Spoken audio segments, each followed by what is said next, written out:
이게 사회로, 세상으로 따지면, 요즘 세상으로 따지면요, 뭐와 같냐면, 회사와 같아요, 회사. 회사에 돈 벌려고 팔려간 사람 많잖아요. 그렇죠? 그런데 회사의 주인들이 그 근로자라고 안 되고 노동자라고 그래야 된다는데, 노동자들을 뭐로 대해요? 기계처럼 대해, 기계. 자동화 기계 중에 하나인 것처럼. 인격으로 대하지 않고. 그러면 안 된다는 거죠. 그래서 11절에 보니까 뭐예요? 이 세 가지를 시행하지 않으면, 음식을 끊지 않고 의복을 끊지 않고 동침하는 것을 끊지 않아야 되는데, 이 세 가지 그 중에 어떤 것 하나라도 하지 않으면 그 여자는 빚을 갚지 않고도 어떻게 할 수 있다? 그냥 나갈 수 있다. 네. 그 여자가 빚 때문에 온 거지 그 여자가 인격이 없거나 그 여자가 가치가 없는 것이 아니다라고 지금 이야기하고 있어요. 여러분, 이런 세상 만들어야 됩니다. 우리가. 네. 대한민국 이런 세상 만들어야 돼요. 대한민국. 앞으로 문 대통령님이 잘해 주시겠지만 못해도 할 수 없어. 그렇지만 우리가 만들어야지. 대통령 혼자 이걸 만들어요? 모두 우리 국민들 모두가 다 이런 세상을 만들려고 해야 된단 말이에요. 그런데 우리는 교회 안에서 하나님 이렇게 말씀하셨으니까 교회 안에서 먼저 이런 공동체가 돼야 돼요. 자, 한 가지 이야기하겠습니다. 잘 보세요. 이런 게 되려면 뭐냐면 사람 사이에 상하가 없어야 됩니다. 상하. 요즘은 세상에 상하가 있죠. 자꾸 상하가 있어. 그런데 똑같은 인격으로 존중하면 위치는 상하가 있을 수 있으나 위치는 그러나 사람에는 상하가 없다는 거예요. 이걸 꼭 기억하시기 바랍니다. 회사에 가면 위치는 사장이 있고 부장이 있고 평사원이 있을 수 있어요. 위치는. 그러나 사람에는 상하가 없다. 동등하다. 교회도 마찬가지잖아요. 여러분, 교회 안에서 목사라는 위치, 집사, 권사라는 위치, 또 성도라는 위치가 있을 수는 있어요. 그러나 그게 역할의 차이일 뿐이지 사람의 다름은 아니란 말이에요. 여러분 꼭 기억하셔야 됩니다. 그러니까 이렇게 하시면 안 돼요. 말하자면 성도가 말이야, 집사가 말이야, 자기가 마치 더 높은 것처럼 하면 안 돼요. 또 반대도 안 됩니다. 반대도 성도가 집사가 그래가지고 되겠어? 이렇게 해도 안 되는 거예요. 우리가 역할은 있으나 사람이 위아래가 있는 것이 아니다. 이걸 꼭 기억하셔야 됩니다. 그러니까 자꾸 이런 얘기 하시면 안 돼. 나는 가진 게 없어서, 또는 나는 능력이 없어서, 나는 뚱뚱해서, 나는 키가 쪼만해서, 나는 이쁘지가 않아서, 이런 거 자꾸 얘기하면 돼요, 안 돼요? 안 돼. 키 큰 나는 어떻게 하라는 거예요, 도대체? 잘라요? 네. 우리는 우리가 가진 거로서 가치를 존중받는 게 아니고요. 지금 하나님의 말씀은 네가 소유한 것, 너의 능력으로 네 가치가 존중되어지고 네 가치가 정해지는 게 아니라 네가 하나님의 형상을 따라 만들어진 사람이라는 그것만으로 네가 가치가 있는 것이다. 네가 혹 종으로 팔려가도 네가 하나님의 형상을 닮은 사람이라는 것 자체는 변하지 않는 것이다. 그러므로 혹 네가 돈 주고 그를 샀을지라도 그를 어떤 존재로 대해야 되냐면 돈 주고 산 물건으로 대하지 말고 하나님의 형상을 따라 만들어진 사람의 가치로 인정을 해라. 이 말씀을 하고 있는 거예요. 자, 우리 옆사람, 좌우지에 옆사람들에게 인사하겠습니다. 제가 잘 대할게요. 제가 잘 대할게요. 자꾸 나는 못해, 나는 없대, 이런 얘기하는 것도 다른 사람 불편하게 하는 거예요. 잘 대하려면 그러면 안 돼. 또 나는 우리 집이 가난해서 자꾸 그런 얘기하는 것도, 그럼 어떻게 해? 네, 가난해져요? 그 사람 때문에 가난해져야 돼? 네. 소유를 보지 마시고 우리의 가치는 소유에 있는 것이 아니라 우리 자신, 하나님의 형상을 닮은 우리 자신에 있다는 걸 꼭 기억하세요. 네? 그러니까 뭘 굳이 그렇게 자꾸 째고 붙이고 이런 거 하지 마요. 그거 한다고 가치 달라지는 거 아니에요. 네. 내가 내 가치를 진짜 알아야 돼요. 하나님 그걸 알기를 원하시는 거예요, 우리에게.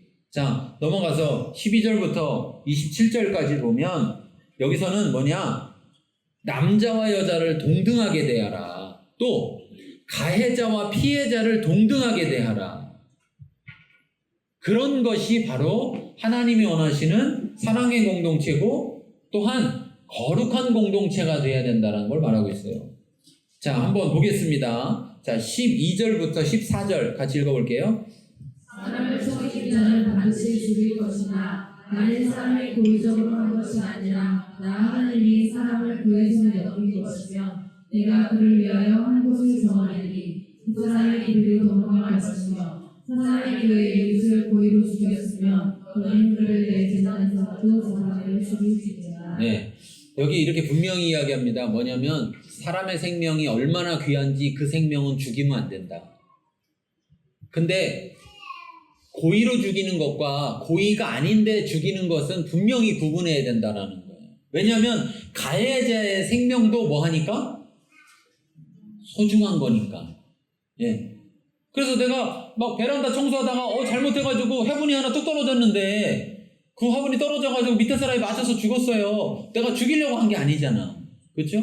그러면 이 시대에도 그렇게 고의로 한 게 아닌데 그렇게 됐을 때 나는 그냥 살짝 미쳤는데 돌에 걸려 넘어지면서 머리가 쾅 찌어갖고 죽었다. 죽이려고 한 건 아닌데 그러면 어떻게 하느냐? 하나님이 정한 장소로 도망가라. 그래서 거기 있으면 그때는 그 사람을 건들면 안 된다. 내비둬야 된다.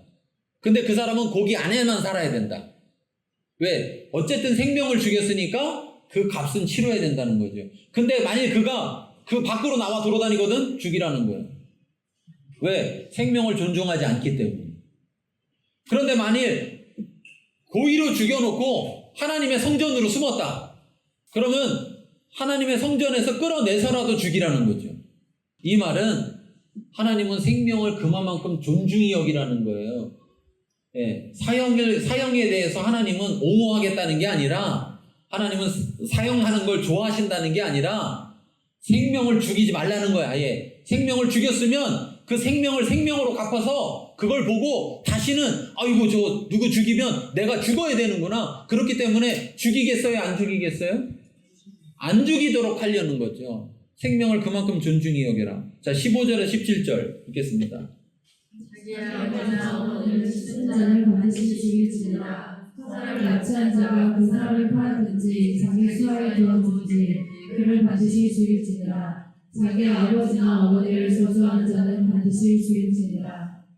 네, 이건 뭐냐? 인권을 존중하지 않는 것에서 그 인권을 존중하지 않는 것은 결국 육체적 생명이 아니라 우리의 혼적인 또 우리의 영적인 그러한 생명을 죽이는 것이다라고 지금 말하고 있습니다. 여러분, 우리가 먹고 살고 입고 사는 것만 문제 없으면 다 되는 건가요? 네. 우리가 무슨 저 아프리카 초원에 있는 짐승들처럼 그냥 먹고 자고 하는 것만 아무 문제 없으면 사람이 다 해결된 건가요? 아니에요. 사람은 그런 존재가 아니라 사람은 영혼육으로 이루어진 존재다 이거예요. 그런데 육체는 때리지 않았어요. 네. 그런데 요즘은 이렇게 얘기하죠. 요즘은요, 다른 사람한테 심한 욕을 하잖아요? 그러면 경찰서에 신고하면 잡혀갑니다. 잡혀가요. 때려야만 잡혀가는 거 아니에요. 현 실행법이 그렇습니다. 왜? 폭언을 하면 그게 언어폭력이에요. 언어폭력. 하나님은 사람이라는 것의 가치가 단순히 육체에만 있는 것이 아니라 그의 마음과 그의 생각, 그의 인권에 다 모든 가치가 있다라고 말씀하고 있는 거예요. 그러니까 그 가치를 훼손시키는 자는 자 보세요. 그 사람을 만약에 그의 생각과 마음, 그의 영혼을 아주 가치 없게 여기는 사람은 그 사람을 사람으로 대하는 거예요? 안 되는 거예요? 안 대하는 거예요. 그러면 그 사람의 육체를 죽이는 것은 쉬워요? 어려워요? 생각해 보세요. 쉬워요? 어려워요? 쉬워요. 그리고 육체를 죽이지 않아도 그 사람은 이미 그 사람을 죽인 거야. 왜? 사람을 사람으로 대하지 않으니까. 여러분, 누구한테 맞은 기억이 오래 가세요? 아니면 누구한테 마음으로 상처받은 게 오래 가세요? 왜 그래요? 안 맞았는데. 사람은 육체만 있는 게 아니라는 거예요. 그래서 이러한 인권을 존중해야 된다는 거예요. 그래서 다른 사람을 함부로 대하지 말라는 거예요. 함부로 대하지 말아라. 그 함부로 대하는 것은 마치 그의 생명을 죽이는 것과 똑같은 것이다. 다른 사람을 납치한다라는 것, 그것은 그의 생명을 훔치는 것이고 그를 사람이 아닌 물건으로 대하는, 재산으로 대하는 것이기 때문에 그것은 죽인 거나 똑같다. 사람을 죽인 거나. 네 부모에 대해서 저주하고 네 부모를 때리고 하는 것은, 그것은 그 부모를 부모로 인정하지 않고 부모라는 부모의 생명을 앗아가는 것과 똑같다. 그래서 그것은 죽어마땅하다 지금 말씀하고 있는 거예요. 이거 이대로 했으면 어떻게 됐겠습니까?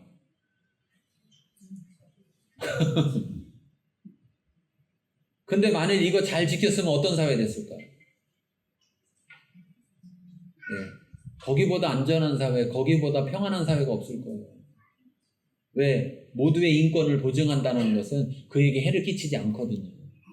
그냥 인권만 보증하는 게 아니라 그에게 해를 끼치지 않는단 말이에요. 그의 거 뭐 훔치겠습니까? 그를 위험에 빠뜨리겠습니까? 안 한단 말이죠. 자, 18절에서 27절 읽겠습니다. 사람이 서로 싸우다가 하나가 돌이나 주먹으로 상대방을 쳤으나 그가 죽지 않고 자리에 누웠다가 지팡이를 짚고 일어나 걸으면 그를 친자가 형벌을 면하되 그간의 손해를 계산하고 그가 마치게 할 것입니다. 사람에게로 그 전종이나 여종을 쳐서 방정에 죽으면 반드시 형벌을 받으려니와 그가 하루나 이틀을 연명하면 형벌을 면하니 그는 상점의 재산이니라. 사람이 서로 싸우다가 임신한 여인을 쳐서 나타나게 했으나 다른 애가 없으면 그 나타의 천국으로 반드시 결론을 내되 재판장의 판결을 따라 낼 것입니다. 그러나 다른 애가 있으면 막되 생명은 생명으로, 눈은 눈으로, 이는 이로, 손은 손으로, 발은 발로, 된 것은 된 것으로, 상하게 한 것은 상함으로, 때린 것은 때림으로 갚을지니라. 사람이 그 남종의 한 눈이나 여종의 한 눈을 쳐서 상하게 하면 그 눈에 대한 보상으로 그를 놓아줄 것이며 그 남종의이나 여종의 이를 쳐서 퍼뜨리면 그 이에 대한 보상으로 그를 놓아줄지니라. 네. 여기에서 뭘 볼 수 있냐면요, 공평을 볼 수 있는데 어떤 공평이냐면 가해자나 피해자나 둘 다 공평한 거예요. 그러니까 무조건 피해자에게만 유리한 것이 아니라 가해자도 인권이기 때문에 그도 지켜줘야 된다는 걸 말하고 있어요. 근데 요즘은 조금 이상해졌어요. 요즘 보면 우리나라가 가해자의 인권을 지켜주는 건 좋은데 어떻게 지켜요? 너무 과하게 지켜. 그러면서 또 반대로 피해자의 인권은 안 지켜줘. 네. 성경은 피해자나 가해자를 동등하게 그 인권을 지켜줘야 된다는 거예요. 자, 예를 들면 이런 겁니다. 제가 예전에 그 얘기를 듣고 정말 그러겠다 이렇게 얘기했는데, 자 보세요. 누가 나를 한번 딱 때렸어요. 그러면 탁 맞았으니까 어때요? 아프기도 하고 기분은 나쁘죠. 그러면 나는 그 사람을 때릴 때 내가 맞은 거랑 똑같이 때릴까요? 때리기만 할까요? 에? 욕도 한마디 하지.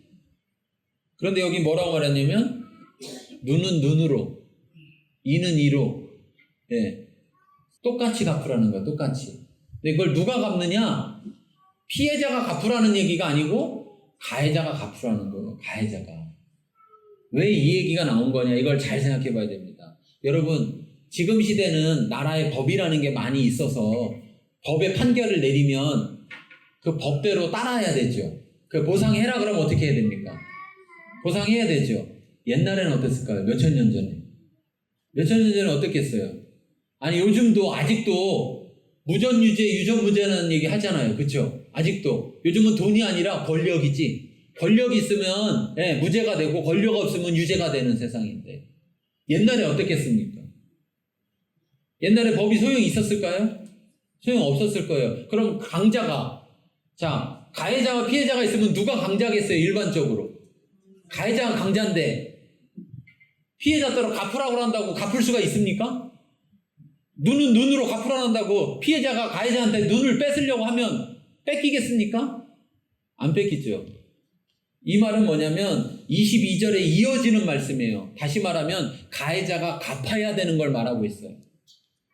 그래서 반드시 갚으라는 거예요. 그렇지만 너도 저 사람 피해당했으니까 너는 그 이상을 갚으라는 게 아니라 너도 존중되어야 되니까 네가 상해를 입힌 만큼 그대로 갚아라라는 거예요. 그대로 갚아. 이것이 공평이다라고 말씀하고 있는 것이에요. 우리는 때로 성경이 이렇게 말합니다. 약자를 위해서 저울추를 속이지 말아라. 약자를 위해서 거짓 증언하지 말아라. 약자를 위해서 재판관이 약자를 위해서 재판하지 말아라. 이렇게 이야기하거든요. 그 말은 무슨 말이냐면 강자를 위해서 하라는 게 아니라 공평하게 하라. 공평하게. 약자든 강자든 공평하게 해라. 다시 말하면 인권에 대해서는 동등하게 대하고 죄에 대해서만 정확히 판결하라. 이 모든 기본의 바탕에 뭐가 있는 거냐면 사랑이 있는 겁니다. 그래서 만일 종일 경우에 눈을 다치게 했어요. 주인이. 그러면 주인 눈을 다치게 하는 게 갚는 거지만 피해자의 입장에서는 주인 눈을 빼는 게 나아요? 차라리 종에서 풀려나는 게 나아요? 종에서 풀려나는 게 낫죠. 또 주인 입장에서는 눈을 빼는 게 나아요? 그냥 종 풀어주는 게 나아요? 양쪽에 둘 다의 이익이 된다면 굳이 꼭 눈으로 빼주진 않아도 된다 이야기를 하고 있는 거예요. 그러니까 손해가 아니라 둘 다 좋은 쪽으로 하는 것은 괜찮다라는 거예요. 그런데 여기에서 중요한 사실이 있습니다. 뭐냐? 이걸 주인이 그렇게 결정하는 게 아니라 이 피해자가 정해야 됩니다. 안 그러면 주인들이 갚겠습니까? 안 갚겠습니까? 힘센 사람들이 다 돈으로 해결하려고 하겠죠. 지금 시대에 그런 거 있잖아요.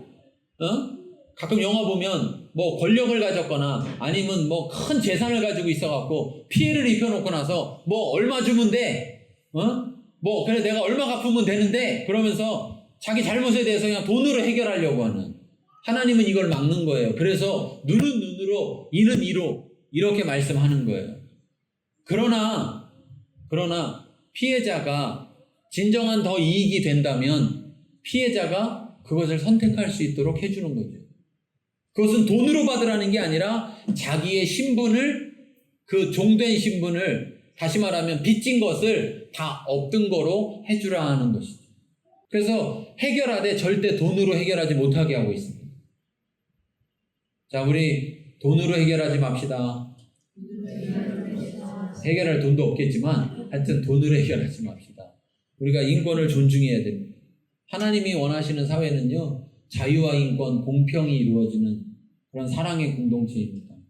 누군가 뭔가 잘못했다는 것만 가지고 그 사람의 인권을 막 무시하고 그 사람의 인권을 상해를 입힌다면 그것은 똑같은 잘못을 저지르는 거라. 그러나 분명히 잘못을 저질렀다면 그 잘못한 것을 갚으라는 겁니다. 갚으라는 거예요. 자기가 갚을 능력이 없으면 어떻게든 안 갚으려고 하는 게 세상의 이치입니다. 요즘 세상 어떻게든 안 갚으려고 그래요. 그런데 하나님은 잘못했으면 반드시 갚으라는 거예요. 피해를 당한 사람 있으면 네가 가해자라면 반드시 피해자에게 네가 가해를 입힌 만큼 갚으라는 거죠. 그러나 돈으로 갚지 마. 돈으로 갚아버리면 결국 사람을 사람으로 존중하는 게 아니라 물건으로 대하는 게 된다라고 말하고 있어요. 그리고 하나님이 원하시는 그 사회는 사람의 가치를 인정하는 하나님의 형상을 따라 만들어진 사람의 가치를 인정하는 그래서 사랑의 관계가 이루어지는 그런 공동체가 되기를 원하고 계십니다. 우리가 이런 공동체를 만듭시다. 우리 교회에서부터 이런 공동체가 되도록 노력합시다. 그리고 도와달라고 하나님 앞에 하나님이 이루시도록 우리 이 시간에 같이 말씀을 생각하면서 하나님이 우리에게 원하시는 게 무엇인지